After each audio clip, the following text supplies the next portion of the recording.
everyone, welcome back to my channel Square Root Classes, your go-to channel to master NCERTs and to cover social studies subject from class 6 to 12th in depth. In today's lecture, I am going to discuss on the topic decentralization in India. और ये topic आपके class 9th, class 10th और class 11th तीनों के लिए relevant रहेगा। तो हम सबसे पहले देखेंगे कि डिसेंट्रलाइजेशन का मतलब क्या होता है। Then we will look at the positive side of decentralisation कि डिसेंट्रलाइजेशन से क्या क्या पॉजिटिव साइड्स आई हैं। Then we will look after that why decentralisation opted in India and at last we will discuss 3 tier of government that is because of decentralisation. So all these questions you can answer them after watching this particular lecture. So do watch carefully because this is one of the very important topic in terms of democratic politics.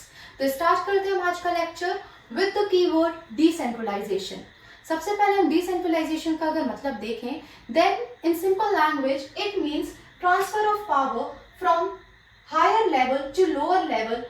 That means if we delegate the powers from higher level, that means from central authority to its subordinate units, then we can say that we devolved the power from higher level to lower level, and this is what we called as decentralization.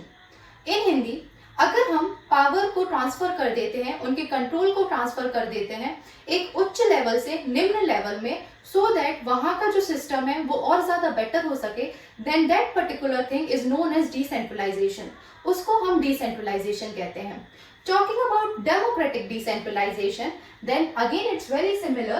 It means devolving of the functions and resources from central or state government to the local self-government. Here we already know that in India there is federalism. We can see that there is division of power, which means central government, state government, and now we also have a third tier of government, that is local self-government. So here we can see that there powers are delegated from central government to state government and then from state government to local self-government. This delegation of power, this devolving or division of power and function or resources from central government to local self-government is known as decentralization, democratic decentralization. Basically what we are doing here, we are taking some of the powers from central government, we are taking some of the powers from state government, and then we are giving these powers to the local self-government so that we can have better governance and better democratization. And this whole process is known as democratic decentralization. यहाँ पर हम कुछ power central government से और state government से लेकर local self government को दे रहे हैं. So this is known as democratic decentralization. Now why democratic decentralization? ऐसा क्यों कर रहे हैं? Firstly, I already told you that we follow the process of federalism. हमारे पास we are not unitary government, but we are more federal government because powers are not accumulated within a single authority. Powers are divided between multiple levels of the government. So that's why we are federal government more than unitary government. So that's why first we can see that in India we have decentralization. Now initially we don't have. Before independence, जब British colonial time था, when India was a British colony, at that time we can see hyper centralism. वहाँ पे एक centralized government होती थी completely of British. So after gaining independence in 1947, what we demanded that now it's time that we should have democratic decentralization. Though we have central and state government, but now we need to have more better governance in terms of grassroots level, in terms of village level as well. So we brought the concept of local self-government. Fine. Now, why decentralization? First, it promotes local democracy. That means as we are devolving the power to the local citizens of the villages, so we are giving them more power. More citizen participation we can see there. Now people can make better choices about their representatives. Now people have better alternatives. They can look after the policies in a more better way. They can understand their elected representatives in a better manner. And obviously अगर जो village जिसका है वो उस villages की problem को ज़्यादा अच्छे से समझेगा. They have better understanding of their locality. so the problem can better taken care by them only. So that's why if we have decentralization, if we have governance at the grassroots level also, at the village level also, then we can promote local democracy, we can have local autonomy as well, and citizens can do better decision making process. So we can see more citizens participation.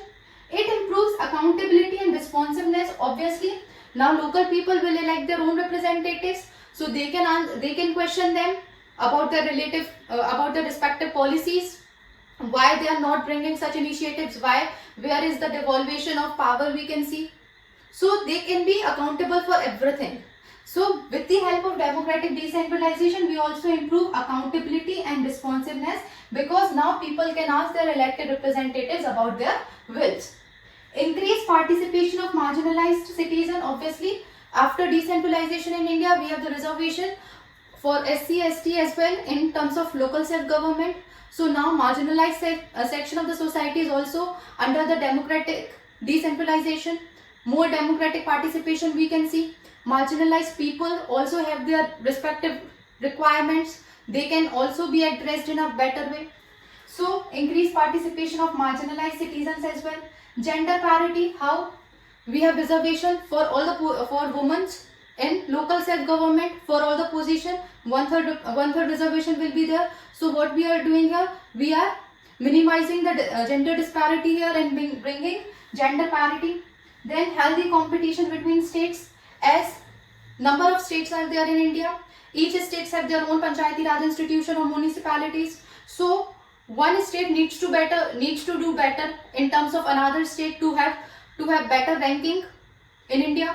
So there will be a healthy competition in terms of funds, functions and functionaries.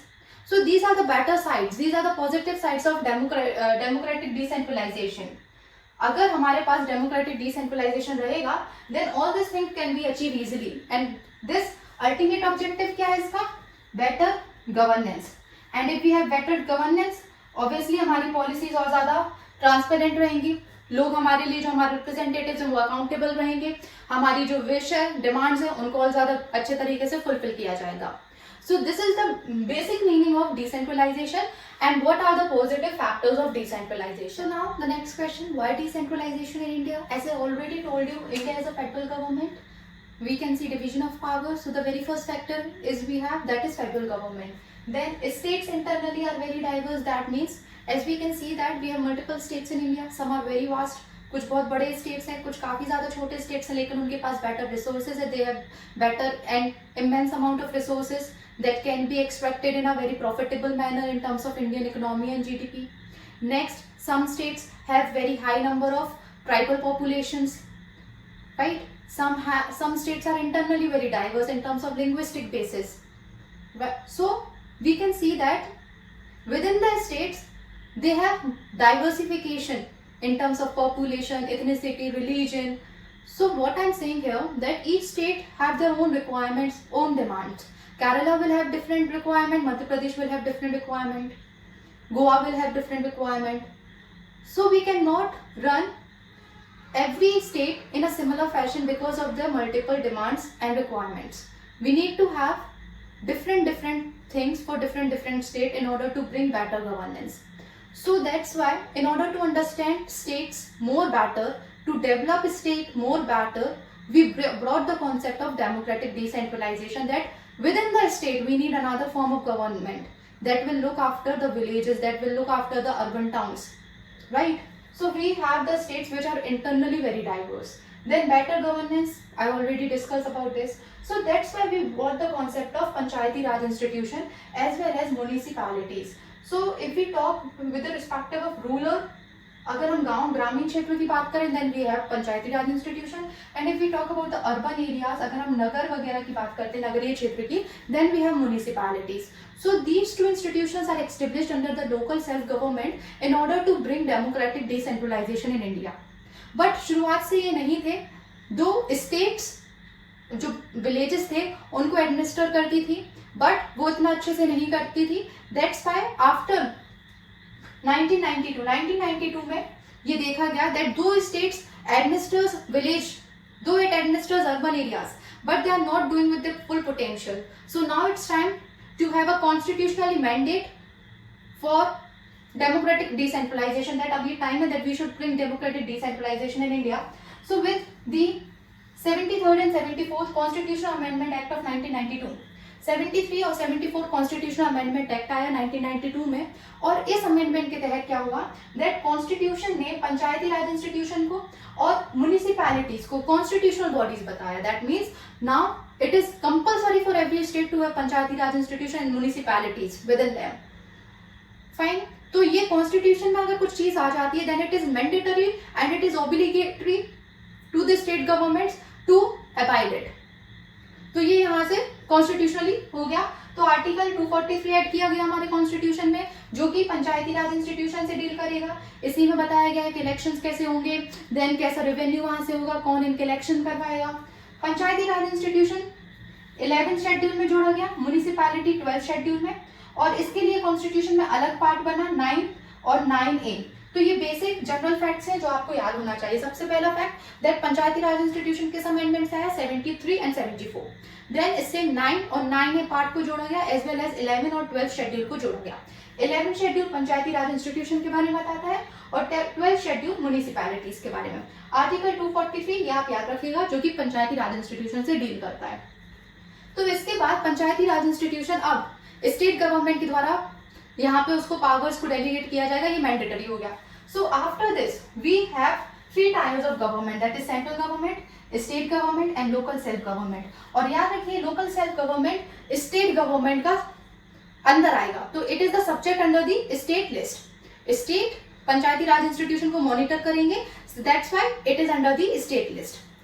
Now constitution ने क्या बोला that elections mandatory every 5 years. जैसे कि हमारे लोकसभा राज्यसभा के elections होते हैं in equal interval of time, वैसे ही एवरी 5 year में पंचायती राज इंस्टीट्यूशन और म्युनिसिपैलिटी के कंपल्सरी यहाँ पे इलेक्शंस होंगे.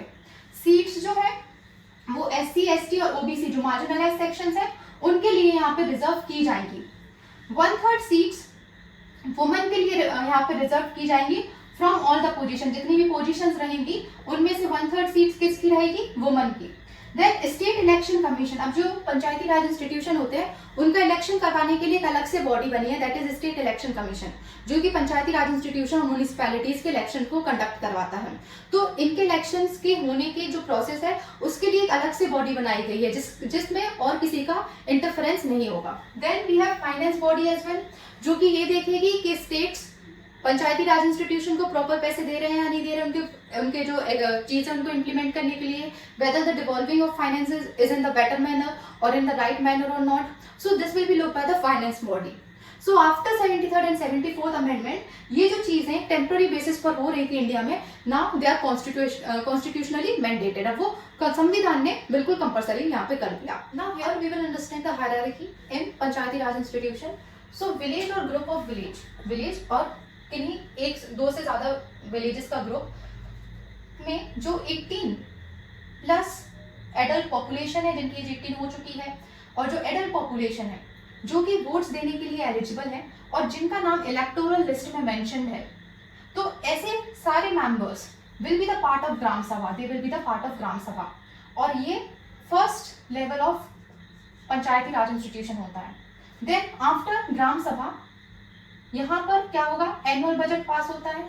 सबसे डिस्कशन के बाद एनुअल बजट पास होगा, पॉलिसीज वगैरह यहाँ पे फ्रेम होती हैं, रेवेन्यू को यहाँ पे देखा जाता है. देन ग्राम सभा में जो ये मेंबर्स हैं एडल्ट पॉपुलेशन जो कि एलिजिबल है वोट्स देने के लिए और जिनका नाम मेंशन्ड है इलेक्टोरल लिस्ट पर, उनमें से ही कुछ मेंबर्स को यहाँ पर इलेक्ट किया जाता है और यहाँ से सरपंच और पंच बनते हैं. तो इसको हम कहते हैं ग्राम पंचायत. और ये एग्जीक्यूटिव बॉडी होती है. जो पॉलिसीज ये लोग फ्रेम करते हैं ग्राम सभा, उसको इम्प्लीमेंट कौन करवाता है, ग्राम पंचायत. फिर ग्राम सभा का ग्रुप ऑफ 2 और more than 2 gram sabha, it is known as panchayat samiti. And group of panchayat समिति इज नोन एज जिला परिषद. जिला परिषद में MLAs भी रहते हैं, MPs भी रहते हैं और ग्राम पंचायत के कुछ मेंबर्स भी रहते हैं.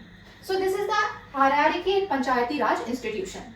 So here we discuss that what is decentralization, why decentralization in India, What is democratic decentralization? What is the hierarchy in Panchayati Raj institution? What are the constitutional norms given for the Panchayati Raj institution?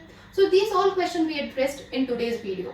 So please, if you like this initiative, please do subscribe and hit like button, and we will meet in next video. Thank you so much and stay tuned.